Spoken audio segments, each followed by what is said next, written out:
हमने धक्के मार के आगे किया, अभिषेक के लिए आगे नहीं आ रहे थे। हम तो जबरदस्ती छीन छान के ले लेते हैं, लेकिन ये बड़े विनम्र भक्त हैं। तो अगर सोने को छू लिया सन्यासी ने तो समझो ब्रह्म हत्या का पाप लग जाएगा। और हमारे कई शास्त्रों में इसका अनुमोदन भी किया गया है कि नहीं छू सकते। सन्यासी के हाथ में सन्यास दंड होता है। नित्यानंद प्रभु अपने हाथ में लोहे का डंडा रखते थे और लोहे के डंडे के दोनों हाथ, दोनों सिरों पर वो सोने से मड़ा हुआ होता था और उसको चलाते हुए चलते थे नित्यानंद प्रभु। सन्यासी एकदम गंभीर शांत। नित्यानंद प्रभु गंभीरता से कोई लेना देना नहीं है। मगरमच्छों के पीछे दौड़ते थे गंगा नदी के अंदर, मगरमच्छों के पीछे दौड़े। सारे नवद्वीप के वैष्णव कह रहे हैं बाहर आ जाओ, बाहर आ जाओ। मगरमच्छों के पीछे दौड़ रहे हैं, मगरमच्छों को पकड़ के उनकी पूंछ आपस में बांध रहे हैं। कैसे कोई कर सकता है? ये नित्यानंद प्रभु है, कैसे कर सकता है कोई? सारे वैष्णव बेहोश हो रहे हैं, पता नहीं मगरमच्छ नुकसान ना पहुंचा दे। तो सबने चैतन्य महाप्रभु को बोला कि आप ही बोलो। चैतन्य महाप्रभु ने कहा कि नित्यानंद प्रभु प्लीज बाहर आ जाओ। 1 सेकंड में नित्यानंद प्रभु आ गए। नित्यानंद प्रभु कभी भी चैतन्य महाप्रभु की आज्ञा का उल्लंघन नहीं करते। चैतन्य महाप्रभु नित्यानंद प्रभु के प्राण है। चैतन्य महाप्रभु के बिना नित्यानंद प्रभु एक क्षण भी जीवित नहीं रह सकते। 11 वर्ष की आयु से नित्यानंद प्रभु जो है भ्रमण कर रहे थे,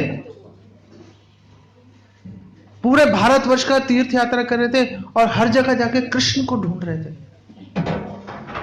कृष्ण नहीं मिल रहे तो पता चला नवद्वीप में भगवान कृष्ण अवतीर्ण हो गए हैं। फौरन पहुंच गए, यदुनंदन आचार्य के घर में जाके छिप गए। चैतन्य महाप्रभु ने भक्तों को बोला जाके ढूंढ के लाओ। नहीं मिल रहे। यदुनंदन आचार्य के घर में घुस गए वैष्णव भक्त, ढूंढ रहे हैं, दिख नहीं रहे। ना हम प्रकाशा सर्वस्या योग माया समाप्ता, जब तक भगवान ने चाहेंगे दिखाई नहीं देंगे। चैतन्य महाप्रभु खुद गए और जाकर नित्यानंद प्रभु को लेके आए। ये नित्यानंद प्रभु है। जहां जहां इस क्षण नित्यानंद प्रभु चैतन्य महाप्रभु से मिले थे, प्लीज कम से कम मोबाइल फोन साइलेंट कर लीजिए, बोलते रहो जोर जोर से, ठीक है। इस क्षण जब नित्यानंद प्रभु चैतन्य महाप्रभु से मिले, इस क्षण से नित्यानंद प्रभु चैतन्य महाप्रभु से अलग नहीं हुए कभी। महाप्रभु ने संन्यास लिया कटवा में, नित्यानंद प्रभु वहां थे। महाप्रभु वहां से पुरी चले गए, नित्यानंद प्रभु साथ थे। नित्यानंद प्रभु चैतन्य महाप्रभु के बिना नहीं रह सकते। लेकिन चैतन्य महाप्रभु ने एक दिन नित्यानंद प्रभु को बुलाया।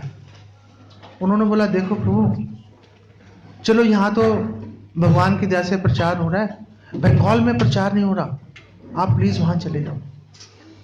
नित्यानंद प्रभु एक क्षण में अपने प्राण जैसे छोड़ के कोई व्यक्ति चला जाता है, पीछे मुड़ के नहीं देखा। जैसे 11 वर्ष की आयु जब नित्यानंद प्रभु की थी तो एक सन्यासी आए वहां पर, एक चक्रग्राम में, बीरभूम डिस्ट्रिक्ट में है, तारापीठ के पास है, जाना चाहिए आप सब लोगों। अब तो इस्कॉन का मंदिर भी खुल गया, पहले कई प्रॉब्लम होती थी, अब तो आप वहां जाकर भी स्वादिष्ट प्रसाद खा सकते हो। पहले तपस्या करनी पड़ती थी, वहां जाओ तो प्रसाद यहां से लेके जाना पड़ता था पहले मायापुर से, अब समस्या नहीं रही। तो एक सन्यासी आए और उन्होंने अढ़ाई ओझा को बोला कि मुझे तुमसे कुछ भिक्षा चाहिए। क्या भिक्षा चाहिए? मुझे अपना पुत्र दे दो, इकलौता पुत्र।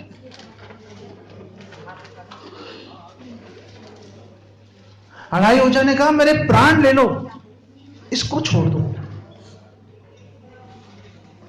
सन्यासी ने बोला देखो मुझे जो चाहिए था मैंने तुम्हें बोल दिया। तो अढ़ाई ओझा ने अपनी पत्नी से डिस्कस किया, अपनी पत्नी से बात की, पद्मावती से। बोला क्या करें?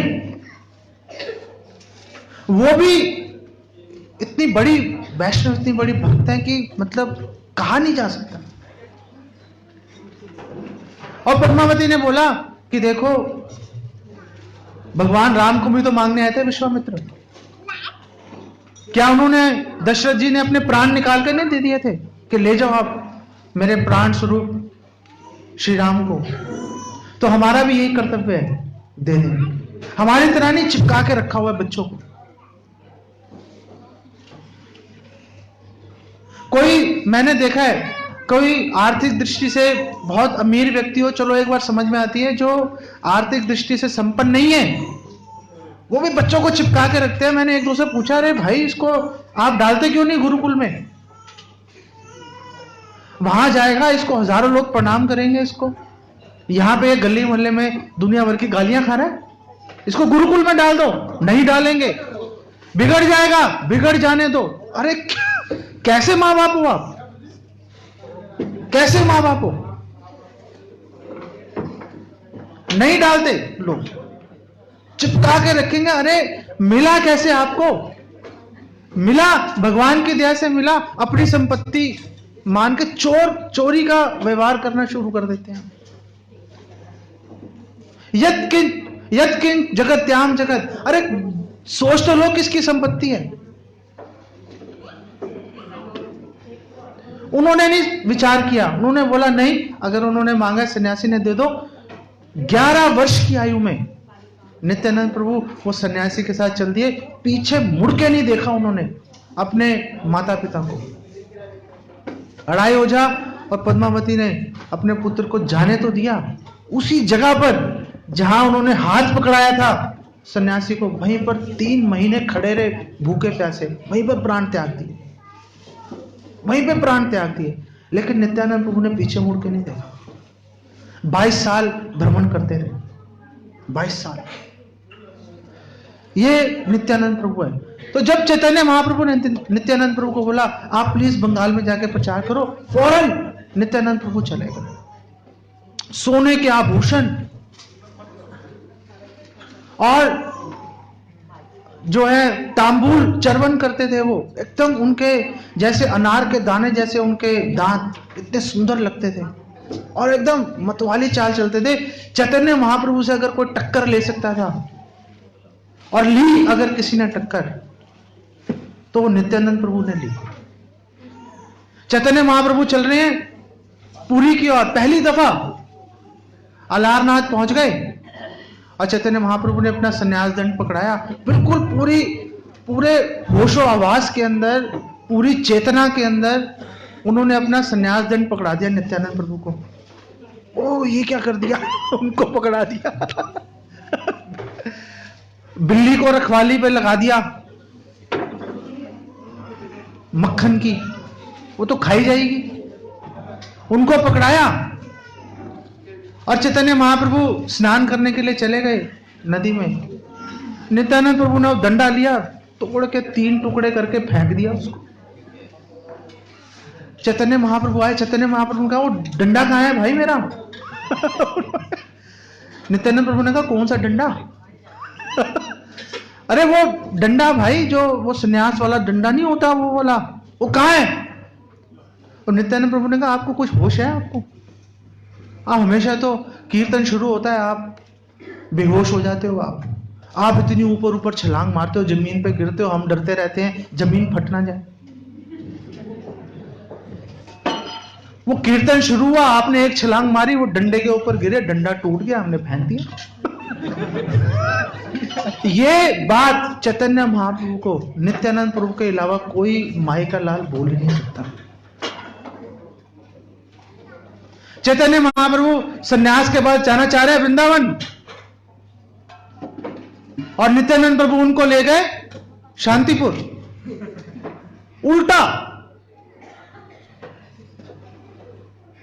चैतन्य महाप्रभु ने कहा ये तो कोई गड़बड़ लग रही है, ये तो गंगा नदी लग रही है, जमुना नहीं लग रही। वो तो वहां तो जमुना नदी बहती है वृंदावन में, तो ये तो मुझे गंगा लग रही है। बोले नहीं ये जमुना ही है हालांकि झूठ नहीं बोल रहे थे, झूठ नहीं बोल रहे थे। जो जाह्नवी नदी है, एक तरफ एक किनारे पे गंगा नदी बहती है और एक तरफ जमुना नदी बहती है, झूठ नहीं बोल रहे थे। लेकिन ऐसा बोलने के लिए मतलब दम चाहिए, वो दम सिर्फ एक ही व्यक्ति में है, नित्यानंद प्रभु। नित्यानंद प्रभु जो है वो स्वयं बलराम है।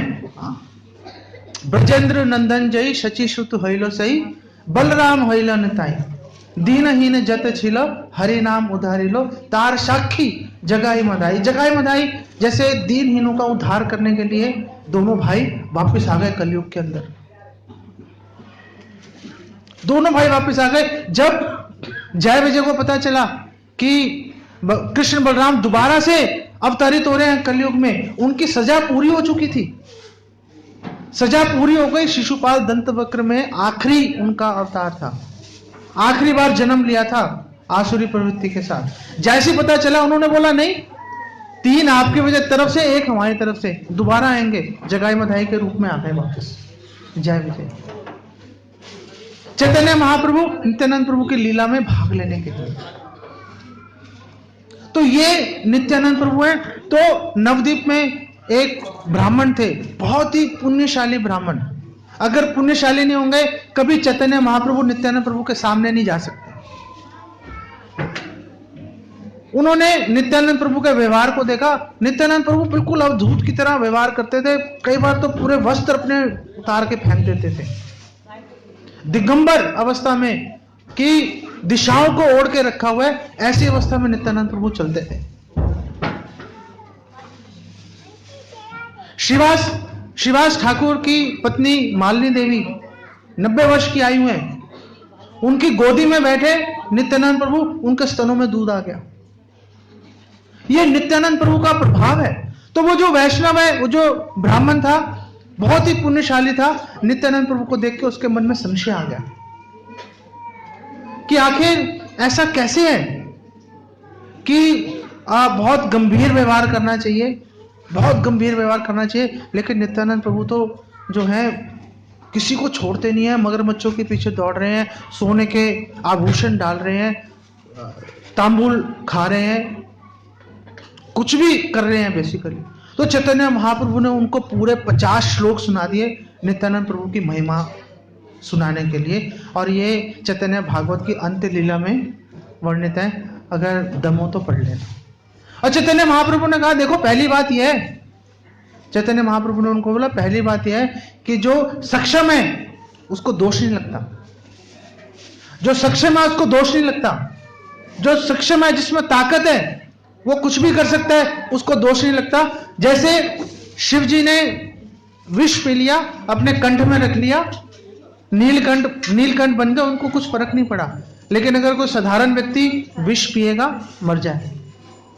साधारण व्यक्ति नहीं कर सकता, लेकिन एक जो सक्षम व्यक्ति है वो कर सकता है, उसको कोई दोष नहीं लगता। और दूसरा, नित्यानंद प्रभु ने वो आभूषण डाले थे भक्ति की महिमा को दिखाने के लिए, कि भक्ति जो है, जिस व्यक्ति के शरीर में भक्ति का प्रवेश हो जाता है, उसका जो शरीर है उन आभूषणों की तरह सुंदर हो जाता है, सुंदरता से भर जाता है वो। और चैतन्य महाप्रभु ने उस वैष्णव को बोला, चैतन्य महाप्रभु ने बोला कि अगर नित्यानंद प्रभु के हाथ में अगर मदिरा का प्याला होगा, अगर नित्यानंद प्रभु के हाथ में मदिरा का प्याला होगा, अगर एक यवनी का, एक मल्लेच्छ स्त्री का भी अगर नित्यानंद प्रभु उसके साथ खड़े होंगे, फिर भी ब्रह्मा, शिव इत्यादि देवी देवताओं के लिए वंद्य हैं वो, फिर भी वंद्य हैं। नित्यानंद प्रभु को चैतन्य महाप्रभु ने श्रीवास ठाकुर के घर में उनको बोला था, आप यहां पर निवास रखो। श्रीवास ठाकुर और उनकी पत्नी मालिनी देवी, वो नित्यानंद प्रभु की सेवा कर रही थी वात्सल्य भाव में, वात्सल्य भाव में सेवा कर रही थी। और नित्यानंद प्रभु वहीं रह रहे थे। एक दिन चैतन्य महाप्रभु श्रीवास ठाकुर को अलग से ले गए और बोला, बात सुनो यार, इधर आओ। श्रीवास ठाकुर आए, हाँ जी, क्या आदेश है? चैतन्य महाप्रभु ने बोला, यार ये अवधूत टाइप आदमी है, आपके घर में ठहरा हुआ है, पता नहीं आपकी जाति वाति, आपका जो सारी तपस्या कभी नष्ट ना कर दे, ये मुझे शंका हो रही है इस पे। नित्यानंद प्रभु के बारे में चैतन्य महाप्रभु कह रहे हैं। तो श्रीवास ठाकुर ने शिवास ठाकुर ने भी यही बात बोली। शिवास ठाकुर ने बोला कि मैं नित्यानंद प्रभु के चरण नहीं छोड़ सकता, मैं नित्यानंद प्रभु के चरण नहीं छोड़ सकता, चाहे मेरा पूरा वंश का नाश क्यों ना हो जाए, मेरी नित्यानंद प्रभु में श्रद्धा कभी भी कम नहीं हो सकती। चाहे नित्यानंद प्रभु एक मदिरा की दुकान में क्यों ना प्रवेश कर जाए, तो भी नित्यानंद प्रभु मेरे लिए उतने ही वंदनीय रहेंगे। चैतन्य महाप्रभु ने जैसे सुना एकदम भावावेश में उठ के खड़े हो गए और शिवास ठाकुर को गले से लगा लिया। आंखों से आंसू बह रहे थे, पूरा शरीर शिवास ठाकुर का अपने अश्रुओं से भर दिया। नीचे पानी गिर रहा है, गीला होगा चारों तरफ। और चैतन्य महाप्रभु ने बोला एक टाइम ऐसा आ सकता है। दो चीजें बोली चैतन्य महाप्रभु ने। चैतन्य महाप्रभु ने बोला एक टाइम ऐसा आ सकता है कि लक्ष्मी को भीख मांगनी पड़ जाए, तुम्हारे घर में कभी किसी चीज की कमी नहीं होगी। और चैतन्य महाप्रभु ने बोला तुम्हारी बात तो करना फिजूल है, तुम्हारे परिवार वालों की बात करना फजूल है, तुम्हारे घर के नौकर चाकरों की बात करना फजूल है, तुम्हारे घर के कुत्ते बिल्ली भी होंगे ना, वो भी भगवत धाम जाएंगे। क्यों जाएंगे? क्योंकि तुम्हारी नित्यानंद प्रभु में अगाध श्रद्धा है। सो अगर हमारी नित्यानंद प्रभु में अगाध श्रद्धा हो, लेकिन मुश्किल है वो श्रद्धा लेके आना।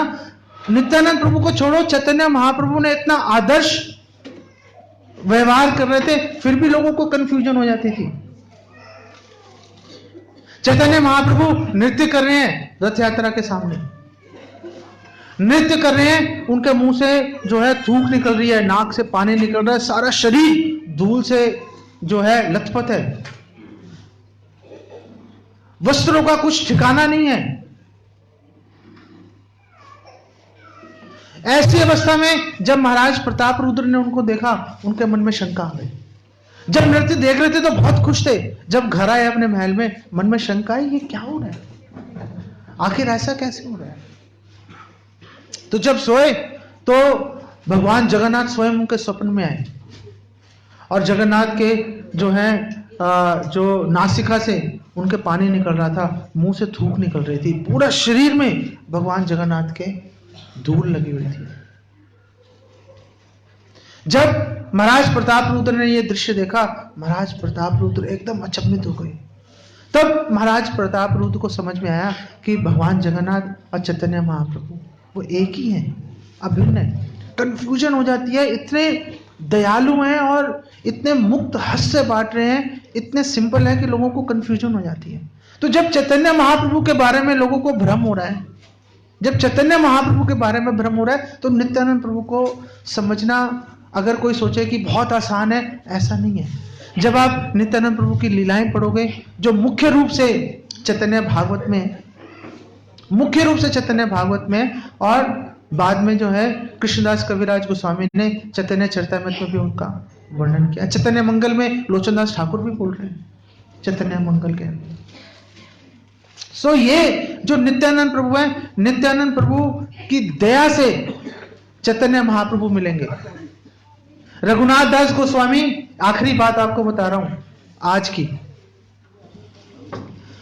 की आखिरी बात बता रहा हूं, ये आप समझ लेना कि नित्यानंद प्रभु की लीला रूपी सागर की एक बूंद की बस आप समझ लो एक सुगंध मात्र है। ये सागर भरा पड़ा है, आप सबको उसमें छलांग लगानी पड़ेगी तो आनंद आएगा।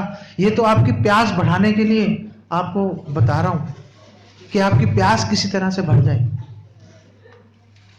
रघुनाथ दास गोस्वामी ने बहुत कोशिश की, बहुत प्रयास किया चैतन्य महाप्रभु की कृपा प्राप्त करने का। कई बार मिले, 2-3 दफा मिले चैतन्य महाप्रभु से, मुझे दया दीजिए। चैतन्य महाप्रभु ने कहा अभी घर में ही रहो, अभी घर में ही रहो, अभी आने की जरूरत नहीं है।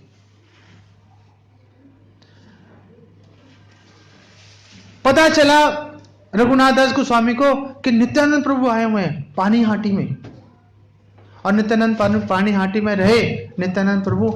वहां पर 3 महीने के करीब उन्होंने समय बिताया था नित्यानंद प्रभु ने, और ऐसी लीलाएं की थी वहां पर, ऐसी लीलाएं की थी कि हैरान हो जाएंगे लोग। वहां पे जो छोटे छोटे बच्चे थे जैसे नित्यानंद प्रभु पहुंचे, छोटे छोटे बच्चे चिपक गए नित्यानंद प्रभु से, जैसे चुंबक के साथ में लोहा चिपक जाता है। 3 महीने तक जो छोटे छोटे बच्चे हैं बिना खाए बिना पिए 24 घंटे नाचते रहे, कुछ फर्क ही नहीं पड़ा, कुछ फर्क ही नहीं पड़ा। वृंदावन दास ठाकुर कह रहे हैं अगर 3 दिन तक अगर हाथी भी खाना ना खाए जमीन पे गिर जाएगा नहीं ढाल होकर। लेकिन वो छोटे छोटे बच्चे नित्यानंद प्रभु के बल पर 3 महीने तक बिना खाए पिए नाचते रहे, कीर्तन करते रहे, उनका बाल भी बांका नहीं हुआ। कोई शरीर में कुछ उनके 1% भी अगर कोई बोले कमी आई हो, कुछ नहीं हुआ। नित्यानंद प्रभु के जो नित्यानंद प्रभु के पार्षद हैं, जब पानीहाटी में नित्यानंद प्रभु कीर्तन कर रहे हैं तो उनके जो पार्षद हैं पेड़ों पे चढ़ गए, पेड़ों पे चढ़ के कीर्तन कर रहे हैं। कौन सी बड़ी बात है? शाखाओं पे कूद के चढ़ गए, शाखाओं पे कीर्तन कर रहे हैं। कौन सी बड़ी बात है? शाखाओं पे आप कीर्तन करके देखना, पहले एक डॉक्टर को पास में रख के शाखाओं पे कीर्तन कर रहे हैं, कोई नीचे नहीं गिर रहा। शाखाओं से कूद के पत्तियों पर, जो पेड़ के ऊंचे ऊंचे वृक्ष हैं उसकी पत्तियों पर कीर्तन कर रहे हैं, नाच रहे हैं जोर जोर से। पत्ती के ऊपर एक 50-60 किलो का व्यक्ति, 60-70 किलो का व्यक्ति छलांग लगा रहा हो और नीचे ना गिरे, ऐसा संभव नहीं है। लेकिन नित्यानंद प्रभु की दया से, नित्यानंद प्रभु के बल से यह संभव हो जाता है। तो जब नित्यानंद प्रभु वहां पर मौजूद थे, नित्यानंद प्रभु वहां पे कीर्तन कर रहे थे, तो उस समय पानीहाटी में रघुनाथ दास गोस्वामी वहां मिलने आए उनसे। और रघुनाथ दास गोस्वामी मिलने आए और दूर से प्रणाम किया। तो नित्यानंद प्रभु ने बोला इधर आओ मेरे पास में। तो रघुनाथ दास गोस्वामी हाथ जोड़ के उनके पास गए और नित्यानंद प्रभु ने बोला तुम चोर हो, तुम कैसे सीधा चैतन्य महाप्रभु के पास पहुंच गए? तुम मेरे पास क्यों नहीं आए? पहले तुम्हें दंड मिलेगा। तो नित्यानंद प्रभु ने रघुनाथ दास गोस्वामी को प्रेम दंड दिया, प्रेम दंड के नाम से विख्यात है ये। उन्होंने बोला कि तुम जितने भी उपस्थित वैष्णव हैं उनको दही चिड़वा उनको आप खिलाओ। तो दही चिड़वा जो फेस्टिवल है जो उस समय वहां से शुरू हुआ। आप लोग पानीहाटी जाओ, कलकत्ता से समझो 1.5-2 घंटे की दूरी पर है। अगर कलकत्ता एयरपोर्ट से जाओगे तो 45 मिनट में पहुंच जाओगे वहां पर पानीहाटी। वो वृक्ष आज भी मौजूद है जिसके तले नित्यानंद प्रभु बैठे थे, जिसके नीचे बैठ के नित्यानंद प्रभु ने रघुनाथ दास गोस्वामी को प्रेम दंड दिया था। और रघुनाथ दास गोस्वामी ने सारे जितने भी उपस्थित वैष्णव थे उनके लिए सहर्ष, उनके लिए प्रसादम की, ये दही चिड़वा उत्सव की उन्होंने जो है आयोजन किया, प्रबंध किया। और नित्यानंद प्रभु की दया से, नित्यानंद प्रभु की दया से उनको शीघ्र ही चैतन्य महाप्रभु की शरण मिली पुरी में जाकर। पुरी में नवद्वीप में चैतन्य महाप्रभु के एक और पार्षद हैं मुरारी गुप्त। एक बार मुरारी गुप्त आए, नित्यानंद प्रभु चैतन्य महाप्रभु बैठे थे। मुरारी गुप्त ने पहले चैतन्य महाप्रभु को प्रणाम किया, फिर नित्यानंद प्रभु को प्रणाम किया। तो चैतन्य महाप्रभु ने उनको स्वप्न में आके बताया कि आपने ठीक नहीं किया, पहले नित्यानंद प्रभु को प्रणाम करना चाहिए, उसके बाद आप मुझे प्रणाम करो, वो उचित है, वो उचित है। तो अगले दिन मुरारी गुप्त आए, उन्होंने पहले नित्यानंद प्रभु को प्रणाम किया और फिर चैतन्य महाप्रभु को प्रणाम किया। तो चैतन्य महाप्रभु बहुत सुखी हुए। तो अगर आप लोगों को राधा कृष्ण के चरण युगल चाहिए, पहले तो यही डाउटफुल है कि चाहिए कि नहीं चाहिए। अगर चाहिए तो चैतन्य महाप्रभु की शरण लेना, और अगर चैतन्य महाप्रभु की शरण चाहिए तो वो नित्यानंद प्रभु की शरण से मिले। नित्यानंद प्रभु की शरण को छोड़कर, नित्यानंद प्रभु की आज्ञा का उल्लंघन करके, नित्यानंद प्रभु को छोड़ के अगर हम सोचें कि हम चैतन्य महाप्रभु या राधा कृष्ण के चरण युगल अगर हम प्राप्त कर सकेंगे, असंभव है वो, ये कभी संभव नहीं हो सकता। इसलिए आज के पावन अवसर पर मेरी आप सबके चरणों में प्रार्थना है कि नित्यानंद प्रभु जोर जोर से बोल रहे हैं कि गौरांग, जो गौरांग महाप्रभु का नाम लेगा, मुझे खरीद लो। एक बार बोल दो गौरांग, एक बार बोल दो गौरांगा, गौरांगा, गौरांगा। अब आप सबने नित्यानंद प्रभु को खरीद लिया है। अब देखता हूं कि आप करते क्या हो उनके साथ। अब देखता हूं आप उनके साथ करते क्या हो। और नित्यानंद प्रभु के अगर चरण आप अपने हृदय में अगर धारण कर लोगे तो चैतन्य महाप्रभु की अचिरात तुरंत आपको शरण मिलेगी, इसमें कोई संशय नहीं है। श्री नित्यानंद राम की, श्री गौरांग महाप्रभु की, श्रील प्रभुपाद की, जय गौर प्रेमानंदे।